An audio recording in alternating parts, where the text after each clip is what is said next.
Allahumma arhamna bil Qur'an waj'alhu lana imaman wa nuran wa hudan wa rahmah. Assalamualaikum warahmatullahi wabarakatuh. Sahabat Kaila pecinta Quran, di video kali ini Kaila akan menceritakan tentang kisah salah seorang sahabat Rasulullah Shallallahu Alaihi Wasallam yang bernama Thauban. Thauban adalah salah seorang sahabat Rasulullah Shallallahu Alaihi Wasallam yang sangat soleh. Dia rajin ibadahnya, selalu sholat berjamaah di masjid, dan dia selalu mengambil posisi saf pojok kanan depan.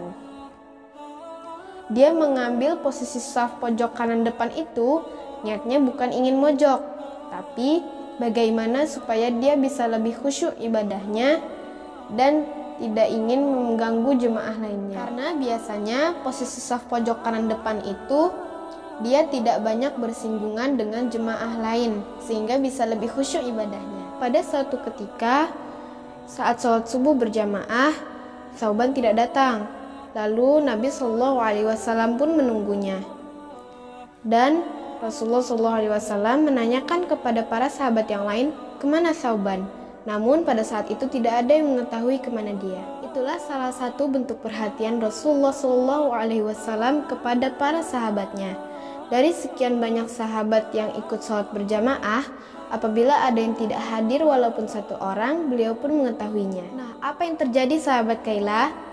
Karena tidak ingin Thauban terlewat sholat subuh berjamaahnya, akhirnya Rasulullah SAW memutuskan untuk menunda sejenak sholat subuh berjamaahnya. Namun karena khawatir waktu subuhnya ini habis, akhirnya Rasulullah SAW menunaikan tanpa kehadiran Thauban. Setelah sholat subuh berjamaah, Rasulullah SAW mengajak para sahabatnya untuk mencari tahu keberadaan dan kabar Thauban, kenapa dia sampai tidak hadir. Pada saat Rasulullah SAW bersama sahabatnya berjalan dari masjid sampai ke rumah Thauban, disitulah baru diketahui bahwa jarak antara masjid dengan rumah Thauban ternyata memakan waktu sekitar 3 jam perjalanan. Pada saat Rasulullah sampai di rumah Thauban, beliau mengucapkan salam. Lalu istri Thauban ini keluar dari rumah tersebut untuk menemui Rasulullah SAW. Beliau bertanya, kemana Thauban? Istrinya ini menjawab, oh, dia sudah wafat ya Rasulullah. Lalu Rasulullah bertanya, adakah yang terjadi sebelum Thauban wafat?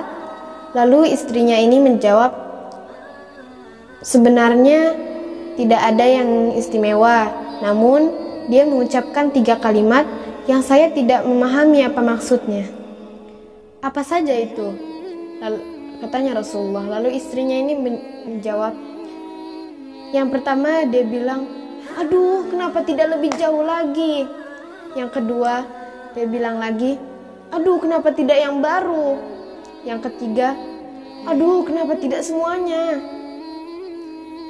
Itulah 3 kalimat yang diucapkan Thauban ya Rasulullah saat sakaratul mautnya sebelum wafatnya. Kemudian Rasulullah mendapat kabar dari langit, lalu beliau tersenyum dan menjelaskan kepada istrinya Thauban. Sebelumnya perlu sahabat Kaila ketahui bahwa seorang saat sakaratul maut akan diperlihatkan amal perbuatannya dan ganjarannya yang akan dia terima dari amal perbuatannya tersebut. Maka pada saat Thauban mengatakan, aduh kenapa tidak lebih jauh lagi? Karena pada saat itu ditampakkan ketika dia berjalan dari rumahnya ke masjid, setiap langkahnya diberi ganjaran pahala yang besar. Maka dia mengatakan, aduh kenapa tidak lebih jauh lagi? Karena tentu jika dia berjalan dari rumahnya ke masjid lebih jauh lagi, ganjaran pahala yang akan dia dapatkan lebih besar dan lebih banyak lagi dari itu. Karena setiap langkah pertama akan dinaikkan derajatnya di sisi Allah. Lalu langkah kedua menggugurkan dosa-dosanya. Lalu ucapan yang kedua, aduh, kenapa tidak yang baru?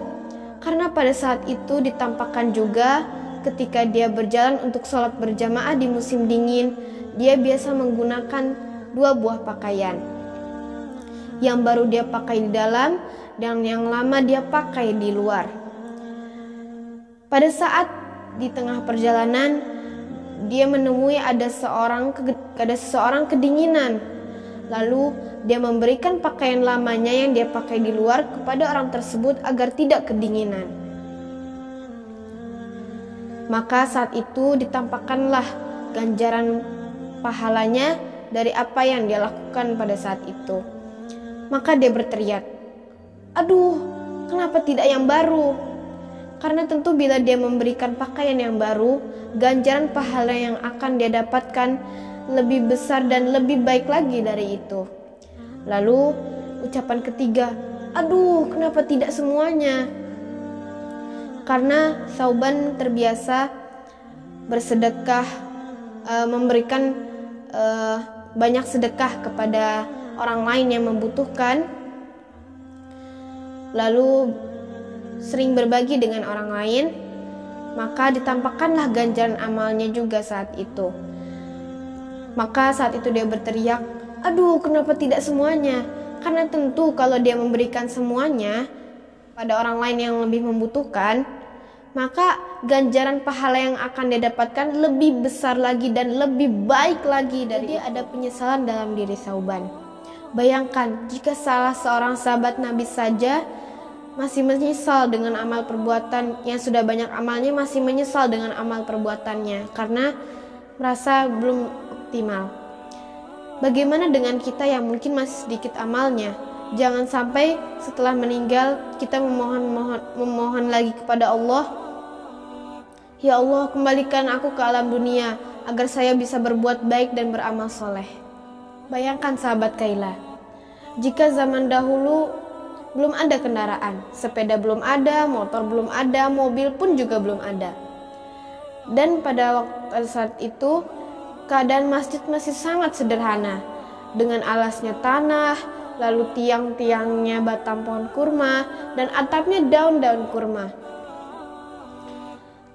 Tapi meskipun begitu, seorang sahabat seperti Thauban harus menempuh perjalanan dari rumahnya ke masjid sekitar 3 jam itu.